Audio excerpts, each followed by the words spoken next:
Pues vamos a pedirle al Señor su santa palabra para que vivamos esta reflexión sobre el amor de la Virgen María. Y voy a leerles a ustedes del capítulo 16 de la carta de San Pablo a los Romanos, desde el versículo 1. Dice: recomendaciones y saludos.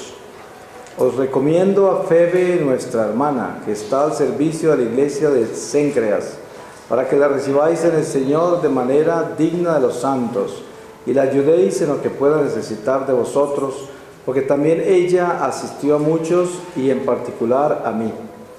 Saluda a Priscila y Aquila, mis colaboradores en Cristo Jesús, que expusieron sus cabezas para salvar mi vida, a quienes damos gracias, no solo yo, sino también todas las iglesias de los gentiles, y saludad a la iglesia que se reúne en su casa.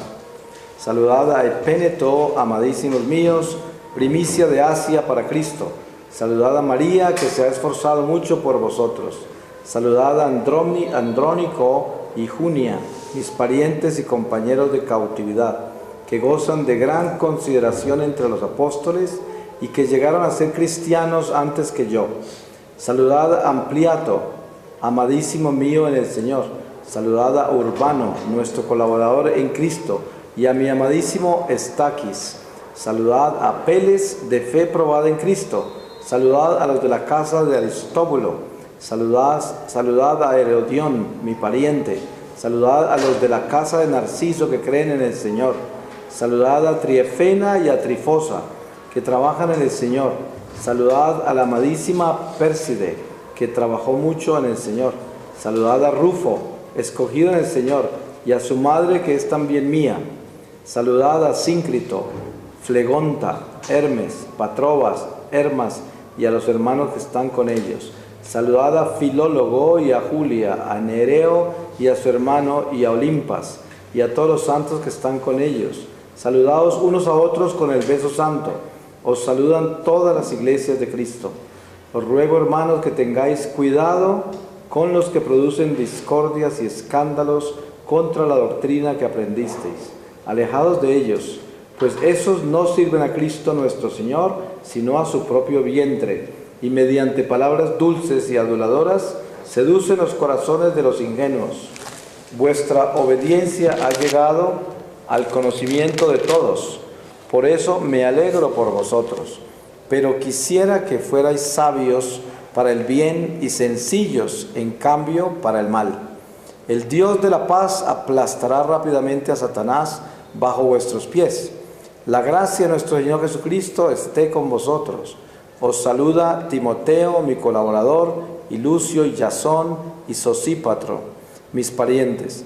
Os saludo yo, Tercio, que he escrito esta carta en el Señor. Os saluda Gallo, que nos hospeda a mí y a toda la iglesia. Os saluda Erasto, el tesorero de la ciudad, y Cuarto, nuestro hermano. Palabra de Dios. Pues le damos gracias a Dios por la palabra y el misterio de la palabra. Hay veces que uno se pregunta qué tiene de importante leer todas estas cosas que aparentemente no son relativas a lo que estamos discutiendo acá, y por qué el Espíritu nos lleva a leer esto. Y a veces nos encontramos leyendo la genealogía de Jesús y toda su descendencia, todo ese árbol en que él vino, de Jesé. Y resulta que en una oportunidad, precisamente a través de la Virgen María, aprendí que como estos nombres que se mencionaron acá son nombres de triunfo, son victoria contra el mal. O sea que son personas que todas llegaron al reino de Dios y son todos esos santos que se sacrificaron por el principio de la iglesia. Y cuando nosotros leemos la palabra de Dios y esos nombres se mencionan, son prácticamente como un exorcismo, porque los espíritus del mal no resisten esos nombres, porque saben quiénes son. Así muchas personas llevan el mismo nombre. En el espíritu, los espíritus saben a quién se refieren y saben a quién está saludando esta palabra. Y entonces el recordarlos, el traerlos a la vida en la palabra, eso establece los espíritus en ese momento, porque ellos no viven ni en el tiempo ni en el espacio, viven en el eterno presente de Dios. Entonces, si yo les leo eso, es exactamente como en el momento en que lo escribió San Pablo o que lo escribió la persona que lo escribió. Y esto es prácticamente como una liberación. Por eso es que la palabra de Dios, sin importar qué es lo que estamos leyendo, va contra los espíritus siempre, no lo resisten, porque es triunfo en cualquier estado en que se encuentre la palabra, es triunfo contra el mal. Por eso cuando uno lee las escrituras en voz alta, pues es muy difícil que quede un espíritu por ahí, a no ser de que uno esté en un estado espiritual muy grave, que esté prácticamente esclavizado a ellos ya. Pero de lo contrario, vuelan lejos, porque no resisten estar colocados en el eterno presente a lo que se refiere la palabra. Pues cada uno de nosotros, como católicos que somos, y especialmente asumimos que todos los que estamos acá, somos católicos que estamos buscando adentrarnos un poco más en Dios por encima de la simple religión. Y por eso, con confianza podríamos decir que tenemos una experiencia de la maternidad celestial, de la cual pudiéramos cada uno quizás expresarla con mucho amor y con ternura, porque eso es lo que es nuestra madre, una ternura, la humildad, la pureza, la obediencia, la sencillez. Y esto es lo que es María, el silencio. Es como una obediencia silenciosa que todo lo hace puntualmente, pero que no hace gran alarde de nada, sino que va en ese silencio perfecto que es la humildad. Y esa es la enseñanza más grande de María, que cuando nosotros leemos el Evangelio y leemos todo el Nuevo Testamento, nos damos cuenta que la presentación de María es extremadamente limitada, es muy humilde. Lo mismo de José, ellos aparecen en unas cuantas escenas, en unos eventos limitados dentro de toda la historia sagrada, pero la acción de ellos, la participación de ellos es gigantesca, especialmente la de María, y que nunca se hace alardes de eso. Precisamente la Iglesia ha tenido que luchar a través del tiempo para establecer esa maternidad de María en la tradición sagrada como algo extremadamente importante. Ustedes saben que entre los franciscanos y los dominicos hubo una guerra prácticamente por el dogma de la Inmaculada Concepción, y el mismo Santo Tomás de Aquino, que es un doctor de la Iglesia, estaba en contra de ese dogma. Ustedes se pueden imaginar, cuando Roma aceptó eso, hay una frase célebre de Santo Tomás que en este momento no la podría citar exactamente, pero él quiso decir, si Roma dijo que sí, pues no hay nada contra eso. Como quien dice, él por encima de sus ideas y por encima de su teología, Roma manda siempre. Entonces es como la obediencia incondicional a que el Espíritu Santo habla a través del Papa, ¿no? A través de la Iglesia. Y esto fue muy bonito de parte de Santo Tomás, a pesar de la guerra que hubo entre ellos, entre las comunidades, ¿no? Pues era una guerra teológica, era una guerra de discusiones y una guerra en la cual cada uno quería imponer su visión de María, de la Virgen, y su papel en la Iglesia. Pero y cada área de todos estos días de María en la liturgia han sido una batalla. Ustedes se pueden imaginar la batalla que hay desde que se empezó a considerar como corredentora. Esto es algo que el Santo Padre Benedicto XVI está de acuerdo con eso, pero tiene en contra no sé cuántos cardenales y teólogos de la Iglesia, de que no quieren aceptar eso porque están preocupados es por el protestantismo, porque supuestamente le están haciendo hoy mucho culto a las teologías protestantes, y a veces hay mucho respeto humano y poco temor de Dios, y estas son cosas que son inevitables en la Iglesia, porque siempre hay un clero que es mucho más del mundo que del espíritu, y otro clero que es más místico, que es más profundo, y eso no quiere decir que los que no son del espíritu son clero malo, sino que es que Dios hace cosas maravillosas con cada uno de nosotros. Ustedes han visto que es muy común encontrarse en un sacerdote que es simplemente un sacerdote sacramental, que entierra muertos, confiesa, bautiza, casa, celebra aniversarios, confiesa, y ahí terminó su trabajo, ¿no? Es un sacerdote que no está interesado en darle a nadie dirección espiritual, profundizar en la fe, no es una persona muy espiritual, nada, pero es un buen sacerdote en eso.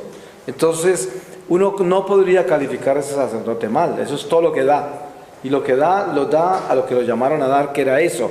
Ya cuando el sacerdote se adentra más en Dios y entra en la mística, en el espíritu, entonces también se convierte en un guía espiritual, en un pastor que profundiza las almas hacia Dios. Pero ambos tienen un trabajo importante en la iglesia, por eso no se podría vivir sin el uno ni el otro, porque es que se necesitan los dos. A veces el sacerdote que es muy espiritual, de pronto no es el sacerdote más activo dentro de esas necesidades parroquiales donde hay tanta actividad, de tanta misa, tanta cosa, y hay sacerdotes que son tan espirituales que no resisten el ritmo de una parroquia, y entonces viven más ausentes que presentes.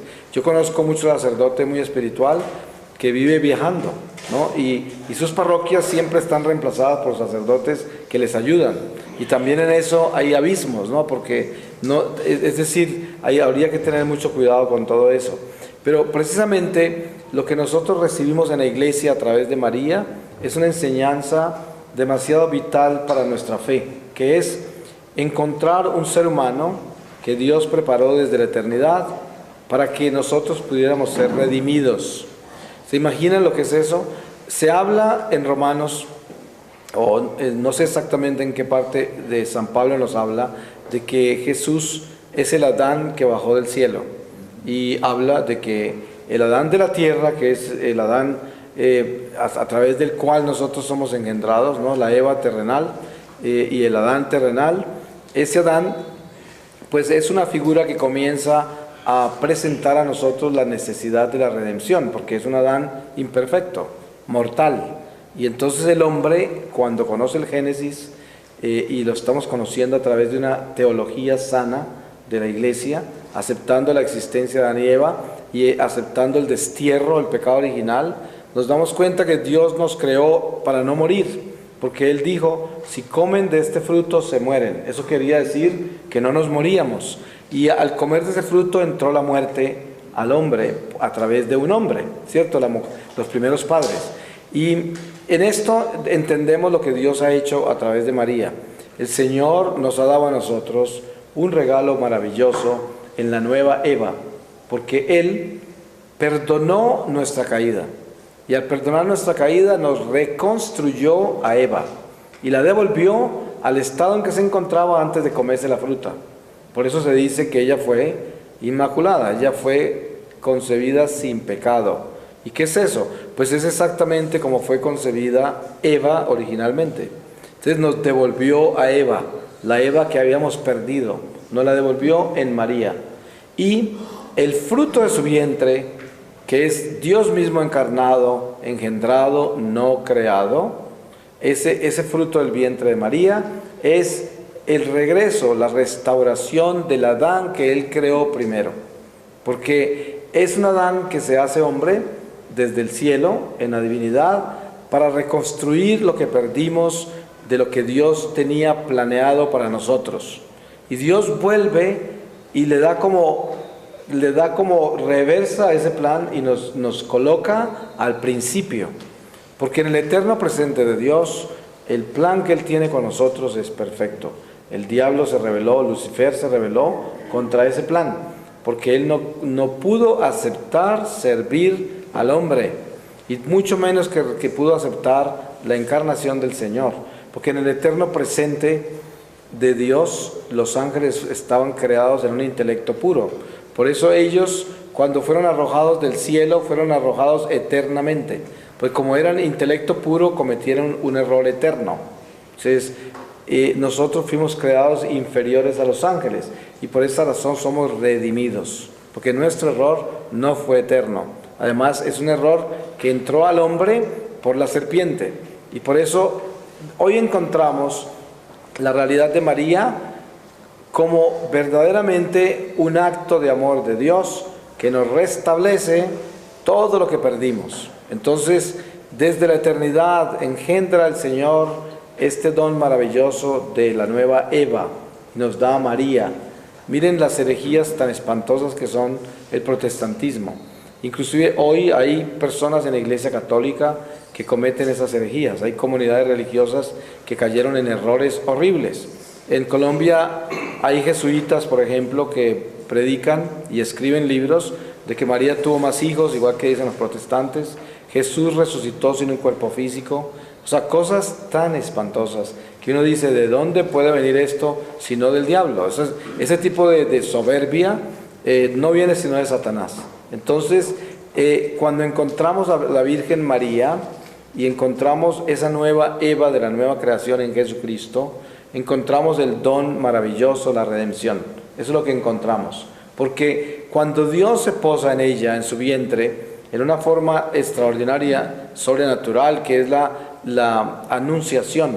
Ustedes saben que cuando nosotros leemos ese pasaje del arcángel San Gabriel visitando a María, leemos algo tan gigantesco que solamente en ese pasaje podríamos vivir siglos, porque es el encuentro de la divinidad a través del mensajero divino que es el ángel, con la humanidad en María, que está preparada sin mancha para que reciba ese mensajero de Dios que el Espíritu Santo envía para actuar inmediatamente en el sí de María, en ese fiat, donde ella desde su humanidad responde al llamado del ángel a pesar de que no entiende absolutamente nada. Ella no entiende. ¿Cómo va a entender que ella va a tener un hijo que va a ser engendrado por el Espíritu Santo y que ese hijo va a ser el Salvador? Y esto ella no lo entiende porque ella, como si ella es virgen, ella no, está comprometida con José y está en ese año que usan los judíos antes de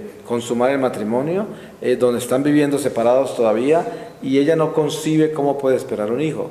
Pero en ese instante ocurren cosas grandísimas, que es, primero, que el ángel se presenta a anunciarle a María lo que Dios quiere de ella. Segundo, ella asombrada dice, ¿cómo puede ser esto posible? Entonces el ángel explica que nada es imposible para Dios. Y tercero, dice que sí. Y cuarto, ¿qué pasa? Ocurre en ese instante la encarnación, porque todo ocurre en el mismo momento. Del momento que el ángel anunció, ella al decir sí, instantáneamente quedó con Jesús en el vientre, instantáneamente. Entonces por eso es que aquí aparece algo muy poderoso, y es esto, nada menos que esto, un arma impresionante. ¿Por qué? Porque en el rosario ocurre esto. Resulta que si yo me voy a un Ave María, entonces me coloco en la anunciación, me coloco en la reflexión de María para entender ese misterio, y sin entenderlo dice sí. Y la presentación del ángel que dice, no hay nada imposible para Dios. O sea, es una certificación de la divinidad diciendo, ustedes tengan fe y todo se podrá. Y les voy a mostrar cómo funciona. Instantáneamente aparece Jesús en su vientre, queda esperando. Entonces, cuando yo rezo una Ave María, yo coloco a los espíritus que están aquí en el aire rondando, tratando de hacernos daño. Si yo rezo una Ave María, ellos están en el eterno presente. Ellos no están aquí en el tiempo y el espacio. Entonces, al pronunciar estas palabras, si yo las pronuncio en el corazón, en la forma que yo hablé sobre el Sagrado Corazón de Jesús y la consagración, de esa forma sería el Ave María. Sería rezar una Ave María consciente de lo que estoy rezando, sabiendo que está el arcángel ahí, que María está reflexionando, que el arcángel está diciendo nada es imposible para Dios, y que después el Espíritu Santo instantáneamente coloca a ese Dios humanado en su vientre, y todo eso ocurre en una Ave María. Entonces, si yo hago eso, ningún espíritu del mal queda presente, porque ellos no van a querer estar al frente de San Gabriel y la Virgen, ni locos. Y en el eterno presente, San Gabriel y la Virgen María están ahí en anunciación, en el eterno presente de Dios. Ese momento existe eternamente. Por eso los espíritus quedarían colocados ahí. Es como cuando yo entro a la plenitud del mundo espiritual, toda mi vida está presente ante mí. Pero presente es viva, todos los actos de mi vida. Los únicos que han desaparecido son los actos malos que he confesado y he reparado, desaparecen para siempre de mi vida. Pero lo demás todo está vivo. Y por lo tanto, yo quedo colocado en el eterno presente de Dios, y mi vida toda, en un instante, está en mi presencia. Y eso sucede en el mundo espiritual. Por eso es que la oración es tan poderosa. Si yo estoy rezando, lo que yo estoy rezando, los espíritus que están rondándonos quedan colocados donde yo estoy rezando. Por eso es tan poderoso. Si yo levanto este crucifijo, que esto es algo que la misma Virgen María me enseñó. Si yo levanto este crucifijo que está bendito y es Jesús en la cruz, Los espíritus que están en el aire no ven este pedazo de objeto, sino que quedan a los pies de la cruz en el Gólgota, porque en el eterno presente de Dios Jesús está en la cruz. Entonces, por eso la iglesia usa el crucifijo para defenderse de los espíritus, porque los coloca a los pies de la cruz, pero no a los pies de esta cruz, sino de la cruz. O sea, Jesús en el Gólgota, ahí quedan los espíritus. ¿Ustedes creen que ellos quieren irse para allá? Cuando levante esta cruz y usted está en gracia de Dios, huyen los espíritus inmediatamente. Y el sentido de los sacramentales tiene fuerza únicamente en la fidelidad. Porque si yo no estoy en gracia de Dios y yo levanto este crucifijo, con él mismo me dan en la cabeza los espíritus, porque no actúa contra ellos, porque yo no estoy en fidelidad al sacramento. Por lo tanto, el sacramental no tiene fuerza. Si una madre le da a un hijo una medalla a la Virgen, un hijo calavera, un hijo una oveja negra, ¿no? La bendición de la madre evita más graves peligros al hijo, pero esa medalla no puede servirle como amuleto al hijo, porque si no es fiel, esa medalla no le daría la fuerza que podría darle a un fiel. Si yo soy fiel y llevo una medalla a la Virgen, los espíritus del mal no ven una medalla, sino que ven la Virgen viva al lado mío, porque yo estoy fiel a los sacramentos y por lo tanto el sacramental coloca a los espíritus al frente de lo que el sacramental representa. Y eso es el don maravilloso de María, es que María, como es el vientre de la gracia, entonces cuando yo me uno a ella, derroto al demonio completamente. ¿Por qué? Porque en ella están todas las gracias. Ustedes leen en las Escrituras de que el Espíritu Santo tiene 7 dones. Pero si nosotros leemos con cuidado ese número 7, nos damos cuenta de que ¿cómo puede ser posible que Dios tenga tan solo 7 dones? Pues Dios tiene todos los dones. Lo que pasa es que cuando Jesús utiliza ese número, por ejemplo, para hablar con los apóstoles acerca del perdón, les dice 70 veces 7, porque quiere decir que no tiene fin. Es un número infinito.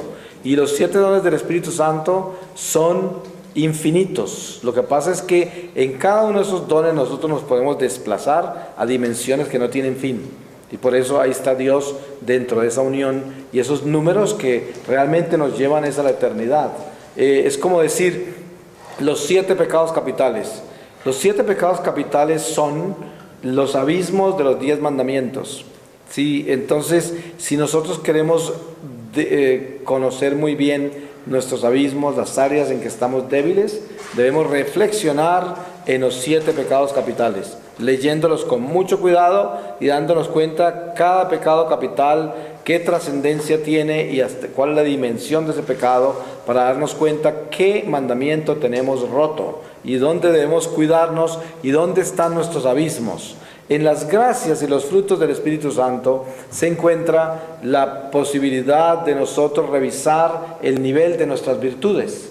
Porque si nosotros miramos acerca de los frutos del Espíritu Santo, que vienen de esos 7 dones que nos presentan allí, que dan esos frutos, nos damos cuenta dónde está nuestra alma dando fruto o dónde no está dando fruto, cuáles virtudes están desnutridas, que necesitan ser fortalecidas. Y precisamente María es el vientre de todas estas gracias, porque muy sencillamente cuando nosotros miramos que es la portadora de todas las gracias, diríamos, qué mujer tan llena de gracia. Pero lo que se nos olvida es que la razón por la cual es portadora de todas las gracias es porque ella porta a Jesús. No es simplemente algo que María lleva por sí misma y por ser María Inmaculada, sino porque es que en el vientre de María está Jesús. Y digamos, si lo miráramos desde lo humano diríamos, pero ya no está en el vientre porque Jesús nació de su vientre, ya se salió, ya no está en el vientre. Pero es que no estamos hablando del vientre carnal, sino del vientre espiritual de María. Es como cuando hablamos del Sagrado Corazón. Cuando nosotros decimos, llévate todas estas cosas a tu corazón, no estamos hablando que se las lleve al corazón que bombea su sangre. Lo que pasa es que la palabra corazón quiere decir centro de la vida. Y porque el corazón nuestro es el centro donde se bombea y se distribuye la sangre. Pero hablando espiritualmente, el corazón del alma es el centro donde se reúne el amor de Dios. Y por eso se dice, llévatelo al corazón. Entonces, en el cuerpo místico de nuestro ser, en el cuerpo espiritual, hay un centro, que es un corazón espiritual, que es donde se genera toda la vida, que es el oxígeno que Dios nos da, que es su amor, y se distribuye a todo el cuerpo, desde el corazón espiritual, que es lo que asimila el amor de Dios. Ese es el corazón de que se habla espiritualmente. Entonces, cuando se habla del Sagrado Corazón, el Inmaculado Corazón, no estamos hablando de corazones de estos en la carne, sino un corazón del Espíritu. Entonces, cuando hablamos del vientre de María, no estamos hablando de ese vientre de carne que dio a luz a Jesús desde la carne, sino que estamos hablando de un vientre que es eterno y donde están las gracias eternas y donde está la bendición de Dios a la iglesia, la redención en una mujer que creó Dios para darnos la nueva Eva. Ese es el vientre de María. Y por eso se dice que es la llena de gracia. Y así le dijo el arcángel cuando la visitó: llena de gracia, el Señor es contigo.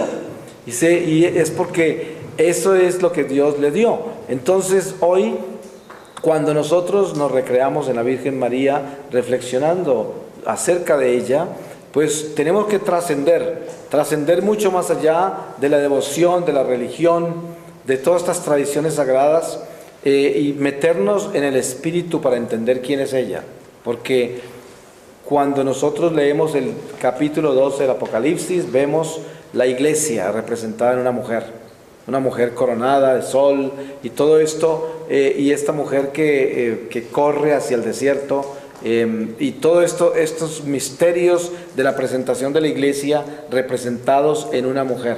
O sea, no es en vano que esa representación es una mujer, porque precisamente la iglesia comienza a ser iglesia de la nueva creación en el vientre de María. Ustedes saben que la preparación para la Virgen, para que la Virgen aparezca entre nosotros con Jesús, comienza en el altar de Melquisedec.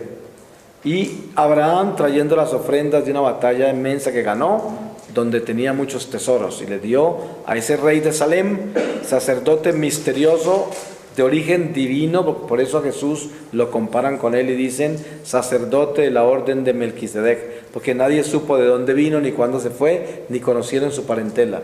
Y esto, en ese altar, Melquisedec celebró con Abraham, y sobre esas ofrendas, con pan y con vino.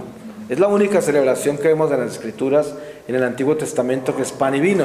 Todo era sangre de corderos, sangre de novillos, todo esto, y eran dos altares, este era uno solo, y esto es antes de que aparezca entre nosotros la ley. Todavía no ha aparecido Moisés y la ley. Es el principio de Dios hablándole al hombre, porque Dios había dejado de hablarnos, no nos hablaba.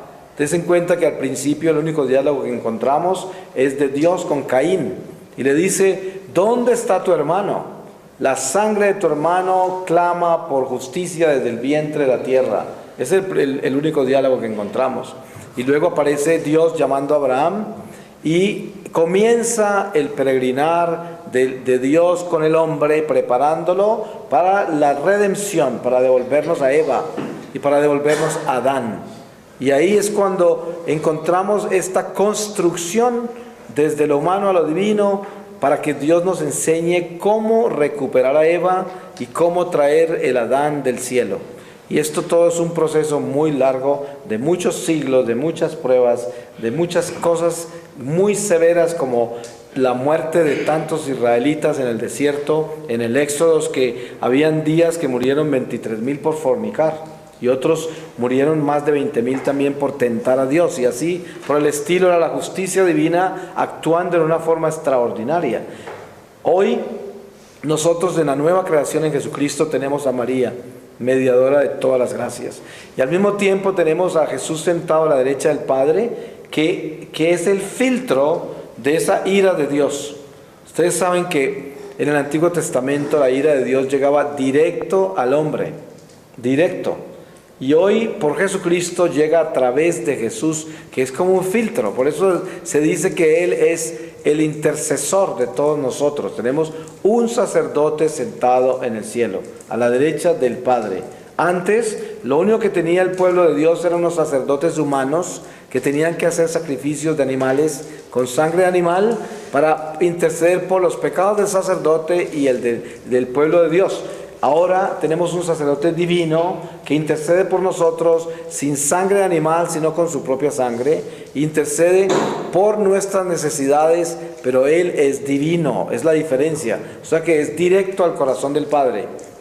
Esto todo se logra por la encarnación de la Virgen María y el Verbo divino que entra en ella, en el misterio de la recreación del paraíso. Porque el Señor nos devolvió el paraíso en María.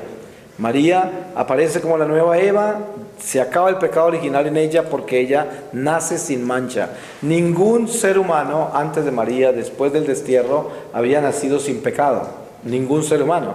Entonces se pueden imaginar lo trascendente que es la encarnación de María, cuando desde el vientre de Ana, desde el vientre de Santa Ana, ya el Señor había preparado esa mujer para que esa mujer naciera sin mancha. Ustedes saben que Ana también era estéril y tuvo a María de anciana, de alta. Todos esos milagros que vienen a través del Antiguo Testamento con la esposa de Abraham, con Sara, y cada una de esas esposas eran estériles y aparecían de ancianas teniendo hijos, como la misma Santa Isabel con San Juan Bautista. Y todos estos milagros vienen de una esterilidad. Y a través de esa esterilidad viene la gracia más increíble, porque para Dios no hay nada imposible. Ese es el mensaje que trae el ángel. Entonces es como no estemos sujetos a los acontecimientos naturales, al sentido común. No vivamos pendientes de eso, vivamos pendientes de los acontecimientos sobrenaturales, para que la gracia actúe, porque nosotros proponemos, pero el Señor es el que dispone. Sí, el Señor, yo le propongo a Dios que quiero irme para el norte, pero Él manda un viento y me empuja para el sur, si Él quiere. Por lo tanto, yo solo propongo. Pero yo no insisto en irme para el norte cuando recibo un viento que me empuja para el sur. Yo tengo que navegar con el flujo de Dios y obedecerle a ese viento que me empuja para la dirección opuesta a mi deseo. Y ahí es donde nace la gracia, porque es la obediencia, la humildad, la docilidad, la sencillez, el abandono en esa gracia divina que nos impulsa. María es el ejemplo perfecto de ese dejarse llevar por las manos de Dios, porque todo lo hace en su voluntad. Ese es el primer milagro que ocurre, que es en una boda, que es muy significante porque es la bendición de la familia y lo importante que es el sacramento del matrimonio. Ese milagro ocurre aunque Jesús testifica que todavía no era el tiempo. Pero miren ustedes cómo es la gracia de ser inmaculado, la Virgen, de no tener pecado, que puede cambiar el plan de Dios por una solicitud que hizo. Ella pidió algo que Jesús decía que no era tiempo para hacerlo. Y después ella, desde su humildad, pero una firmeza increíble de madre, dijo: haced lo que Él les diga. Pero es que Jesús no quería hacer nada. Ustedes se dan cuenta que ella misma lo pone a hacer y lo hace con una docilidad, pero con una firmeza increíble de mamá. Entonces, por un lado, aceptar la divinidad, pero por otro lado, no dejó de ser madre. Y le dijo: hagan lo que Él les diga. O sea, a Él le dijo: y usted haga también, ¿no? Porque no se quede ahí. Usted sabrá qué les va a mandar a hacer. Pero aquí va a haber acción. O sea, ella no se quedó cruzada y dijo: bueno, entonces no hay vino. No, no hizo eso. Sí, ella actuó como madre, con el respeto a la divinidad, diciendo: lo que Él diga, pues se hará como Él diga. Pero ella lo mandó a hacer, cuando Él decía que no podía hacer, porque todavía no era su tiempo. Sin embargo, aquí nos damos cuenta de esa maternidad, lo poderosa que es. Entonces, hoy entendemos por qué razón la Virgen María es la pesadilla más grande que tiene el diablo. Porque es que la Virgen María solicita cosas en esa forma. Ella va donde Jesús le dice: bueno, me lo das a mí. Y esto es lo que esa madre pide. ¿Cuántos testimonios hay de personas que se han salvado y que la Virgen ha conseguido otra oportunidad para ellos, por la intercesión de ella? Y esto sucede todo el tiempo. Por eso el amor de Dios a través de la Virgen María es el amor del perdón. O sea, en María Dios nos perdona. Porque ¿por qué razón es inmaculada? Porque Dios perdonó el pecado original y nos dio por primera vez una señal perfecta del perdón. Nos dio una mujer sin mancha. Eso quiere decir, comenzó la gracia, comenzó el perdón de Dios. Entonces en María está la reconciliación entre el pecado original y Dios en su misericordia. Ahí está María, porque ella aparece sin mancha y nos da toda esa esperanza y dice, se acabó la muerte. Vamos a empezar ya algo nuevo. Dios se olvidó de lo que hicimos y ahora vamos a poder alcanzar la vida, porque yo traigo en mi vientre un fruto eterno y este fruto nos va a redimir a todos si hacemos lo que Él nos diga. Y precisamente la invitación de esas bodas de Caná es aprender esa enseñanza de María que dice, hagan lo que Él les diga. Y eso es lo que ella viene a decirnos, les traigo vida y vida en abundancia eterna si hacen lo que mi Jesús les pide. Entonces la enseñanza de María es una escuela de Jesús. La escuela de María es la enseñanza a conocer al Señor, al Redentor, y ella viene a entregarnos semejante regalo y a devolvernos el paraíso, porque Dios la hizo con sus propias manos inmaculada, sin mancha. Él la hizo así, ella no se volvió así. Ella no nació y dijo, me va a volver una mujer buena. No, ella nació buena. Entonces, nació preparada para ser ese vientre del Salvador. Dios la hizo así con sus manos. Y por lo tanto, cuando vemos a María nos encontramos con la realidad física, palpable, de que Dios sí nos perdonó. Porque ¿cómo hubiera podido Dios construir una nueva Eva si no nos hubiera perdonado? Por eso es que el perdón de Dios se posa en el vientre de María, que es Jesucristo. Y viene entre nosotros a decir, les voy a perdonar. Por eso es que en estas parábolas y pasajes de Jesús siempre está mostrando el perdón en todo. Cuando Él pone el ejemplo del sábado y no curar en el sábado según los fariseos, Él decía que es más fácil decir que te levantes de tu camilla y camines o que tus pecados quedan perdonados. Esas eran las preguntas que Él les hacía a ellos. Y ellos gritaban, ¿cómo puede usted perdonar pecados si no es Dios? ¿De dónde saca eso? Y esto es lo que vemos nosotros en la encarnación de Jesucristo, que inmediatamente se consagra el Señor, hemos sido perdonados. Porque si apareció una mujer que no tiene pecado, apareció otra vez lo que nosotros éramos. Por eso es que la Virgen es asunta al cielo, asunta. Entonces cuando nosotros miramos la historia sagrada, encontramos Moisés, Elías, Enoc, María, que son raptados al cielo y tienen cuerpo físico también, lo que nosotros rescataremos en el juicio final.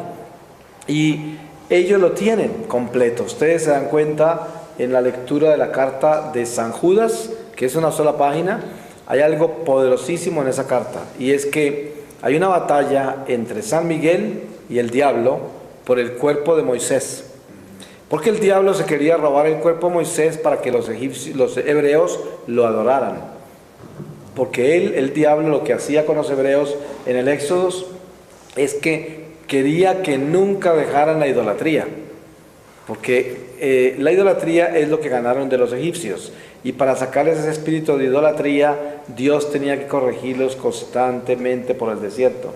Entonces aquí es donde debemos entender qué es lo que el diablo quiere y por qué razón está tan revelado, para que nosotros no dejemos esa idolatría. Y esa es la guerra más grande. Así de que al entender nosotros el misterio de lo que el Señor hace con la encarnación de María y que nos da esa Eva sin pecado, nos damos cuenta que el que haya sido asunta al cielo con cuerpo y alma, eso quiere decir que el Señor nos está mostrando la realidad de esa nueva creación. En la transfiguración de Jesús en el monte aparece con Moisés y Elías.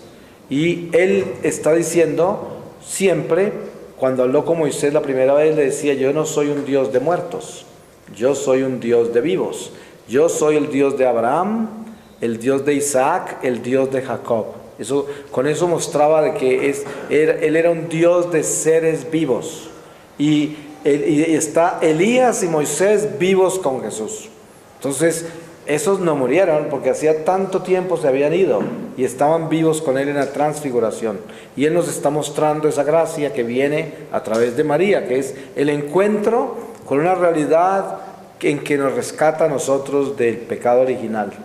Y ese misterio que Moisés, Elías, Enoc que vivieron en el pecado original, y sin embargo, como fueron esos profetas tan grandes que Dios escogió, pues Él los redimió en la gracia del amor, porque en el seno de Abraham, que era donde estaban detenidos todos los santos, que es lo equivalente al limbo, Jesús lo expone en la parábola del rico Pulón y el pobre Lázaro, y muestra cómo esos estaban detenidos todavía en el vientre de Abraham y no podían entrar al cielo, porque Jesús todavía no había ascendido, y Él es el primero de entre los muertos, el primero que entra al santuario de Dios, y detrás de Él se lleva a todos los que estaban en el limbo, entre esos los profetas de antaño, se lleva a todos esos hacia el cielo. Y en este encuentro con esa gracia, nos damos cuenta que la puerta del cielo se abre, porque Dios nos devolvió a Eva.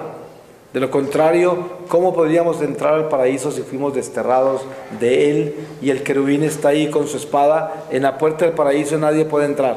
Cuando Jesús abrió la puerta del paraíso al ascender al cielo, el querubín se retiró y ya se acabó el limbo, y lo único que existe entre el cielo y la tierra es el purgatorio, con la excepción de que hay almas que se condenan al fuego eterno y caen al abismo, pero entre el cielo y la tierra solo está el purgatorio, nada más. Ya no está el limbo, ya no está un estado de detención de los santos, sino un estado de purificación. Y hay almas que entran directo al cielo desde la tierra. Y esto es una invitación que Dios nos hace a todos nosotros, especialmente a través de la Virgen María. Por eso es que si nosotros entendemos las gracias de la oración, que es una de las enseñanzas más grandes de la Virgen María, la invitación a llevar una vida permanente de oración. ¿Cómo se vive eso? Hay personas que el conocimiento que tienen de la oración es simplemente la recitación, la salmodia, la alabanza, pero resulta que la oración es mucho más que eso. La oración comienza con la intención. Cuando yo siento el deseo de orar, es porque el Espíritu me tocó. Yo nunca podría orar si el Espíritu Santo no encendió ese fuego en mí. Por mí mismo jamás podré orar ni adorar a Dios, nunca. Dios siembra eso en mí, y si yo obedezco a eso, ese fuego que está dentro de mí y lo expreso, comunico lo que Dios mismo me dio para darle a Él. Por eso el santo decía: Señor, dame lo que me pides y pídeme lo que quieras.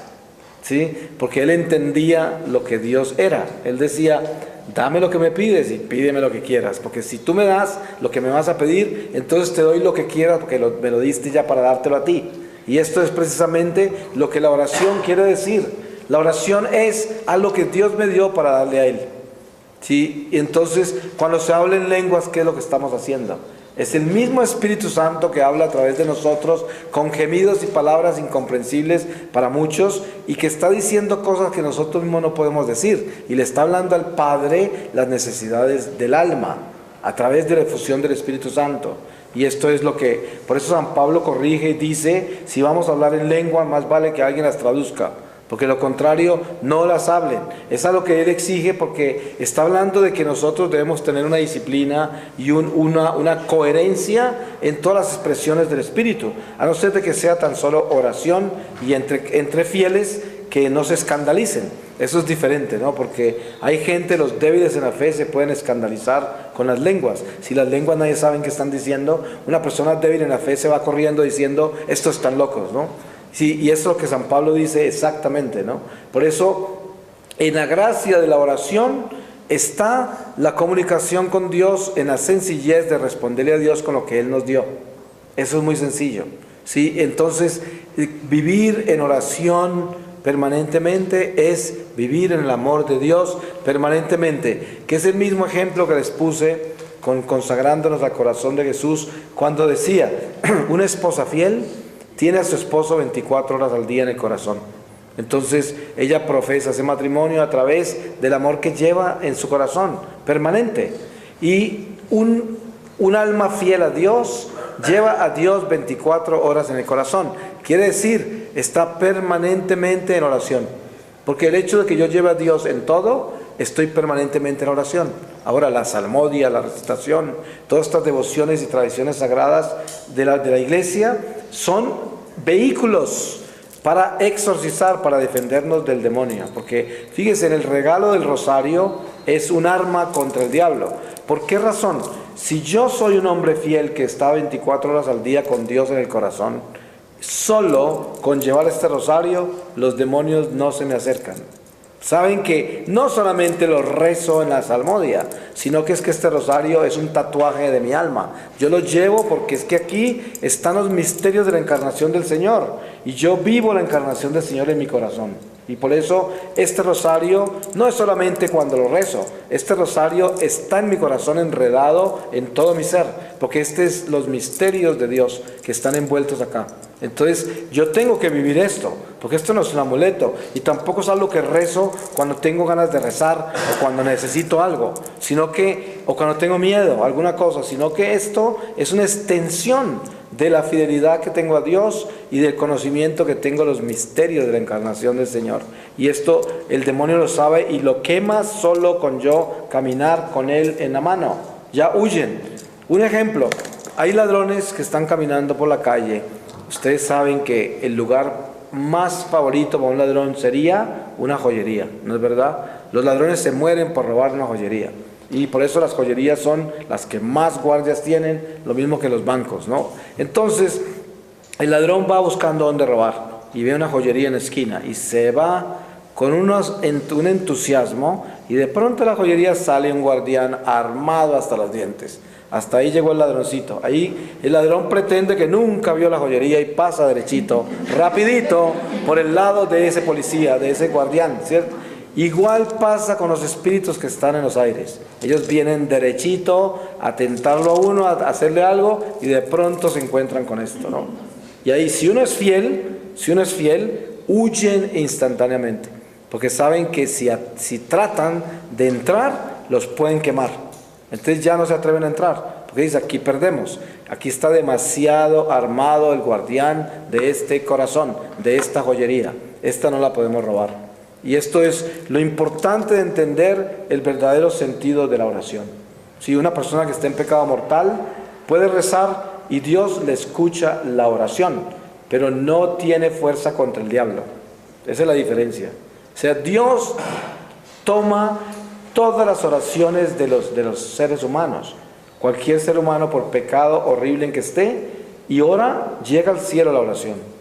Pero los demonios que están alrededor jamás se van a ir, ni van a ser afectados por la oración de alguien que esté en pecado mortal, porque eso no los asusta a ellos, ¿sí? En cambio, si yo estoy en gracia de Dios, solo el impulso de la oración quema los espíritus. Ustedes se imaginan que esto está rodeado de espíritus del mal y yo siento en mi corazón que voy a orar. Con eso hay un fuego tan impresionante que sale de mí en el mundo espiritual que los demonios quedan chamuscados, les toca volarse enseguida porque cuando yo abra la boca va a salir un volcán de fuego, ¿sí? Entonces un volcán de fuego. Y esto es lo que sucede con la oración del hombre fiel, del justo, de la persona que va con Dios. Es una fuerza que no tiene límites y por eso las enseñanzas de la Santísima Virgen María siempre son para ser fieles a la oración, para vivir en Jesús a través de una comunicación con Él que es un compromiso permanente de 24 horas al día. Y en esa forma navegamos a través de este destierro, en ese amor maternal de María que nos enseña cómo estar presentes ante el Señor. Desen cuenta que la intercesión de María es tan poderosa que ella es como una madre que cuando nosotros necesitamos ir a rendirle cuentas al Señor, ella nos cubre con su manto y nos asoma nuestra cara sucia ante el Señor desde su manto para que todo lo que el Señor dispare hacia esa alma desobediente o en problemas, pues pase por entre su manto, para que ella pueda manejar esa intercesora, lo mismo que hace Jesús con nosotros y que ya no nos llega la ira de Dios directamente. Porque quería aclarar algo sobre la ira de Dios. Hay personas que a mí me pasó, la primera vez que yo encontré esa palabra ira de Dios, yo decía, ¿cómo puede tener Dios ira si es un pecado capital y Dios es perfecto? Pero es que esto es lo que sucede. Usted es dueño de una tierra y en esa tierra hay una montaña.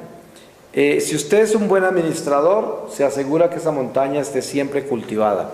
para que la tierra esté atada a las raíces de ese cultivo y cuando lleguen las lluvias torrenciales no derrumben la montaña. Y cuando una montaña está bien cultivada, por torrenciales que sean las lluvias, entre más llueve, más hermosa la montaña, más verde. Ustedes han visto esas montañas, si ustedes conocen a Irlanda, por ejemplo, Escocia, que es lo más verde que uno puede encontrar en el planeta, es por las lluvias constantes que tienen, y esos verdes no los encuentra uno en ninguna parte. Entre más cultivado, más hermoso ese verde de la montaña. Pero si esa montaña no la cultivan, llegan las mismas lluvias torrenciales que embellecieron la otra, y a la derrumban, porque no tenía raíces, no tenía nada que la fortaleciera. Pues ese es el corazón. El corazón es ese que cuando lo cultivamos en las virtudes, tiene las raíces del amor de Dios en nuestra humanidad. Y por grandes que sean las pruebas que vengan en la vida, que son las lluvias torrenciales, por grandes que sean, entre más prueban, más nos embellecen, porque estamos cultivados en Dios. Entonces, una persona que viva pruebas duras de la vida, si está cultivada en Dios, se vuelve más hermosa, porque se vuelve más humilde, más sencilla, más sabia, más perseverante, más fiel, porque tiene esa fortaleza de las pruebas. Y ese corazón que no está cultivado en las virtudes y le llegan las pruebas de la vida, entonces se derrumba. Entonces ese derrumbarse de la montaña o del corazón que no está cultivado se llamaría la ira de Dios. Entonces la misma lluvia que embelleció la montaña derrumbó la que no estaba cultivada. Entonces podríamos decir, la ira de las lluvias torrenciales derrumbaron la montaña que no estaba cultivada. Eso es lo que significa la ira de Dios. Es simplemente que ese mismo amor que edifica puede también derrumbar. Ustedes se han dado cuenta que cuando uno es pequeño y comienza a cometer sus primeros errores, al principio, antes de cometer errores, los papás eran la dicha más grande de verlos y estar con ellos, y uno trata de estar colgados al cuello de ellos todo el día y estar alrededor de ellos. Cometa usted el primer pecado grave y le huye a la mirada de los papás, lo quema en su presencia y quiere estar escondido. Ya no se les va a colgar al cuello, ¿sí? Porque entonces ya no resiste ese amor lo derrumba a uno, lo quema. Esa es la ira del amor de los padres, pero la realidad es de que es la fuerza de que hay en el amor que a unos los construye y a otros los derrumba, dependiendo si es fiel o no. Y por eso en la Virgen María encontramos precisamente ese ejemplo, ese modelo, que es el corazón cultivado en Dios, que resiste los torrenciales más inmensos que puedan imaginarse. La Virgen María en el Calvario. Ustedes se pueden imaginar el Calvario de María caminando con un Jesús lacerado, maltratado, humillado, pisoteado, escupido, crucificado. Y es su hijo. Ella, en el dolor más inmenso que vivió, sabía profundamente que así tenía que ser. Y ella lloró, le dolió, pero nunca protestó ni lo rechazó, porque tenía que ser así. Así era. Y esto es precisamente lo que María nos enseña a nosotros, a entender que esta vida es un valle de lágrimas. En las promesas que le hizo a Bernadette, Santa Bernadette en Lourdes, lo primero que le dijo es: no te daré felicidad en esta vida. Eso le dijo. Y se sabía que las promesas que ella le decía era que ella le prometía la felicidad en la otra. Y esto es muy importante escuchar, porque esta Mariología de hoy, en mucha parte de la Mariología de hoy, hay unos errores espantosos. Ustedes saben que hay muchos movimientos marianos, pero muchos de los movimientos marianos están presentando a María como no deben. Una María que es prácticamente como una diosa por un lado, por otro lado es una María que es como que soluciona todo. Y hay unos errores en la presentación de María, porque María, primero que todo, es fiel, primero que todo. Y ella no se va a salir de eso que es ella, que es la fidelidad incondicional. O sea, ella no va a mover un dedo que no sea la voluntad de Dios. O sea, está en la voluntad de Dios. Entonces no es alguien que uno pueda manipular para conseguir deseos humanos simplemente porque está llena de gracias. Entonces eso sería como adorarla como si fuera una diosa. Y realmente Lo que María es la nueva Eva de la nueva creación en Jesucristo, un ser humano sin pecado. Eso es lo que es María, y a través de ella conseguimos que la gracia de Dios se acerque a nosotros, a nuestra imperfección y miseria y pecado, se acerque a nosotros por intermedio de su intercesión. Pero la Virgen María nos concede esas cosas cuando ve que nuestro corazón está preparado para ser dócil y obediente y arrepentirse. La Virgen María no va a interceder por nosotros si nosotros sabemos que no vamos a cambiar. Ahí no viene ningún milagro, porque ella no va a hacer ese tipo de milagros, porque los milagros los hace Dios. Y cuando se van al tribunal del Señor a interceder por un alma, la vida de esa alma queda al frente del tribunal del Señor. Y el corazón queda desnudo ante la divinidad. Y si la divinidad ve que ese corazón no está preparado ni dócil, ¿qué le va a dar? Absolutamente nada. Y por eso la Virgen intercede por ese corazón contrito. Lo primero que hace ella es prepararnos a nosotros para que podamos pedir a través de ella. Eso es lo que hace, y es lo que quieren los santos. ¿Cuántas personas hacen novenas y los santos no pueden presentarse ante el tribunal divino a interceder por lo que están pidiendo en esa novena? Porque está torcido lo que están pidiendo, porque no se prepararon, porque están haciendo cosas que no deben, pidiendo cosas que no deben, haciéndolo en la forma que no deben. El santo no va a caminar hacia el tribunal con esa novena, no lo va a hacer.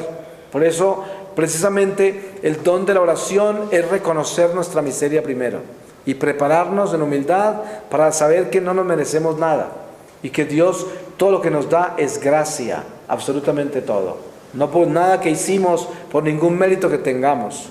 Y en la Virgen María encontramos la inspiración para poder nosotros unirnos a ella en un estado de intercesión que es la comunión de los santos, donde nos coloca a nosotros en un estado de humildad. Ustedes se dan cuenta que en una familia numerosa, de pronto la hermanita menor es la preferida del papá.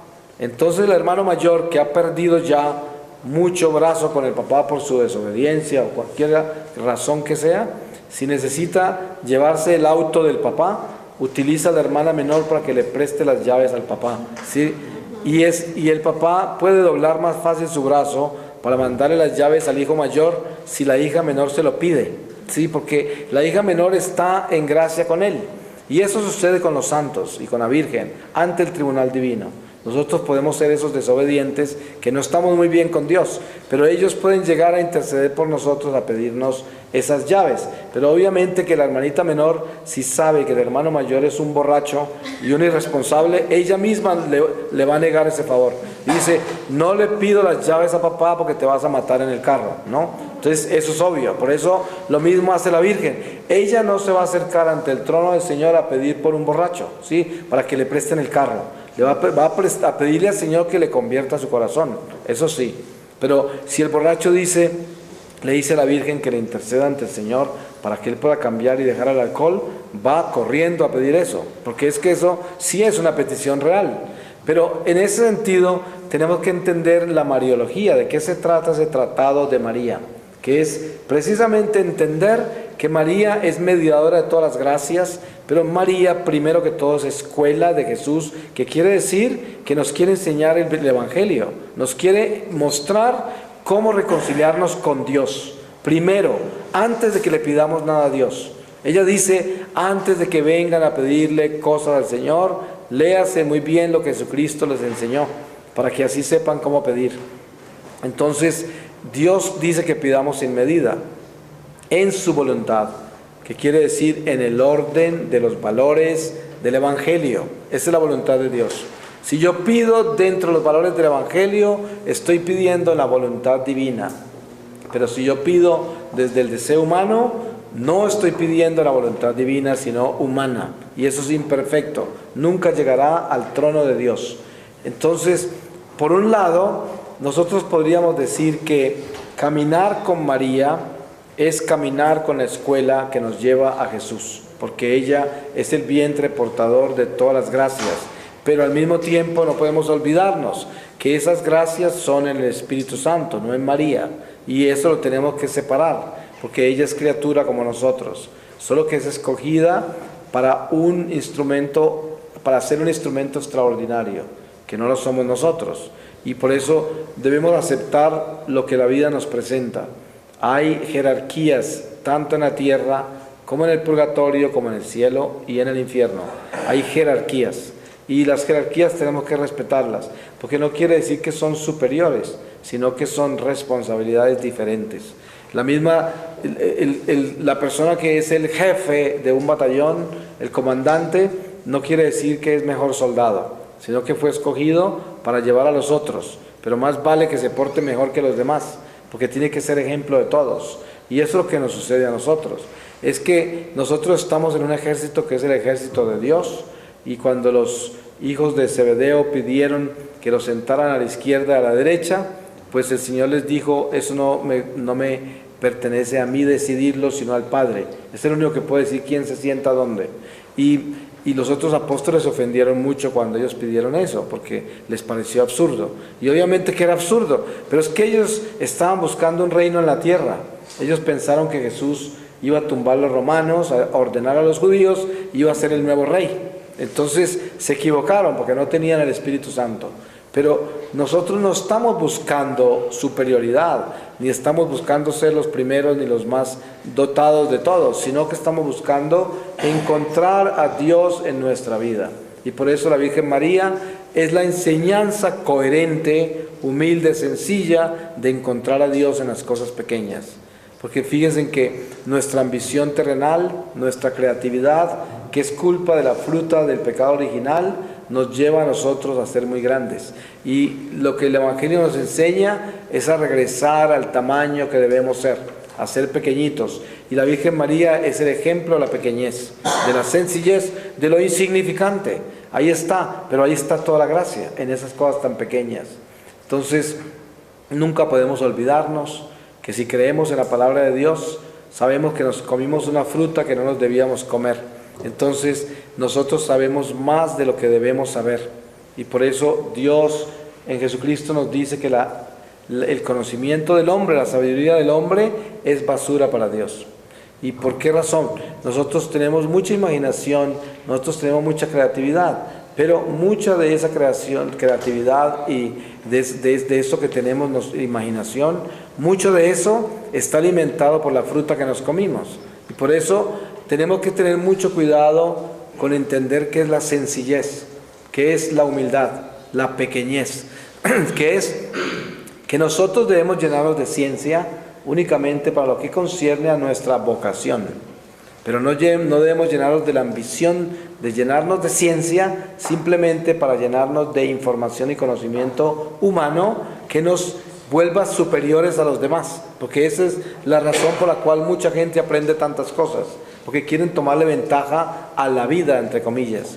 Pero en realidad la única ciencia que Dios nos pide asimilar es su ciencia, la ciencia de Dios, y nuestra vocación, que se debe perfeccionar siempre, es la única que se justifica en la edificación intelectual del perfeccionamiento de nuestra obra. Es lo único, lo que es relevante a nuestra vocación, porque en eso sí debemos hacernos expertos, porque es la responsabilidad que Dios nos dio. Si yo nací para ser carpintero, más vale que sea el mejor carpintero, y que sea el más puntual, y el más amoroso, el más honesto, el mejor, porque esa es mi vocación.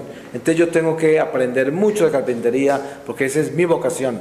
Pero al mismo tiempo, esa vocación tiene que ser coherente con el amor de Dios. Y por eso la palabra de Dios, la enseñanza en el Espíritu nos lleva a ser buenos carpinteros, honestos. Y la Virgen María, precisamente, es la enseñanza de una madre que está presente para decirnos, no, esto es demasiado. Voltéate para la derecha por donde debes caminar, y es como una guía que nos lleva a Jesús con certeza, y además con una sencillez que no obliga, sino que invita. Usted sabe, una buena madre no es una madre que anda con un palo en la mano para darle a los hijos, sino que anda con un corazón abierto para enseñarles a los hijos cómo ser buenos. Esa es una madre buena.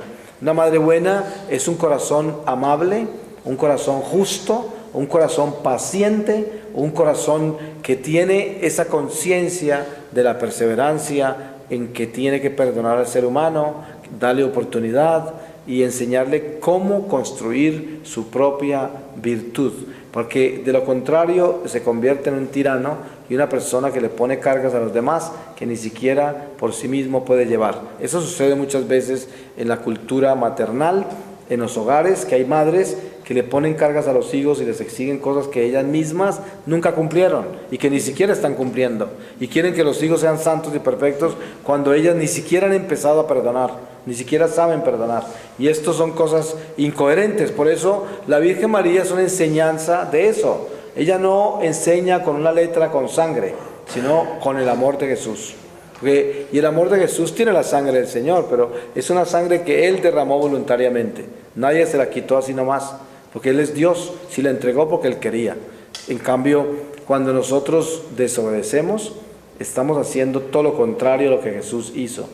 Pues voy a pedirle al Señor su palabra para que cerremos esta reflexión, o mejor dicho, estas reflexiones que vivimos en estos 2 días. Y les voy a leer del libro del Apocalipsis, en el capítulo 19, desde el versículo 1, y dice: cantos de triunfo de los salvados. Después de esto oí como la fuerte voz de una inmensa muchedumbre en el cielo que decía: aleluya, la salvación, la gloria y el poder son de nuestro Dios. Sus juicios son verdaderos y justos, pues condenó a la gran ramera que corrompía la tierra con su prostitución, y vengó en ella la sangre de sus siervos. Por segunda vez dijeron: aleluya, su humareda sube por los siglos de los siglos. Los 24 ancianos y los 4 seres vivos se postraron y adoraron a Dios sentado en el trono, diciendo: amén, aleluya. Entonces salió una voz desde el trono que decía: alabad a nuestro Dios, todos sus siervos y los que le teméis, pequeños y grandes.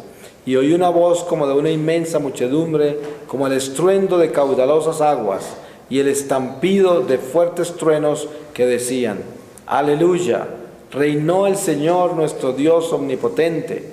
Alegrémonos, saltemos de júbilo, démosle gloria, pues llegaron las bodas del Cordero, y se ha engalanado su esposa.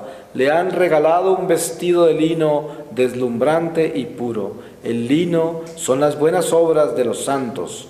Entonces me dijo: escribe, bienaventurados los llamados a la cena de las bodas del Cordero.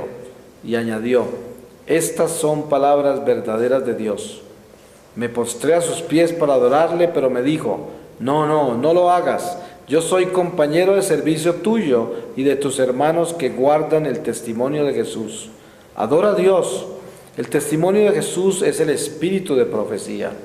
Palabra de Dios. Pues le damos gracias a Dios por la oportunidad que nos ha dado de vivir estos 2 días de reflexiones y de poder encontrar un poco más de cerca el misterio de Dios en nosotros.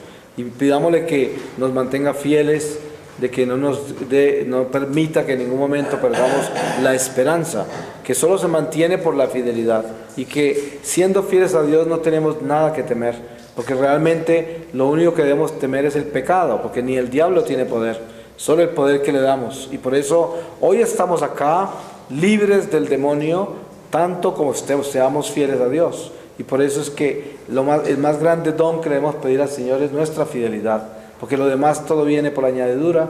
Si soy fiel, el Espíritu habita en mí, y el Espíritu es el único que sabe lo que yo tengo que hacer, decir, pensar, sentir, y dónde debo actuar en el momento que debo actuar. Entonces, ¿qué es lo único que yo debo desear? Que el Espíritu habite en mí a través de mi fidelidad. Pues pidámosle eso al Señor. Pues muchas gracias por la invitación, y pues cada vez que vengo a este país pues me uno más a ustedes, porque son familia y familia en Dios, y cuenten conmigo siempre porque no los olvido, y espero que ustedes tampoco a mí.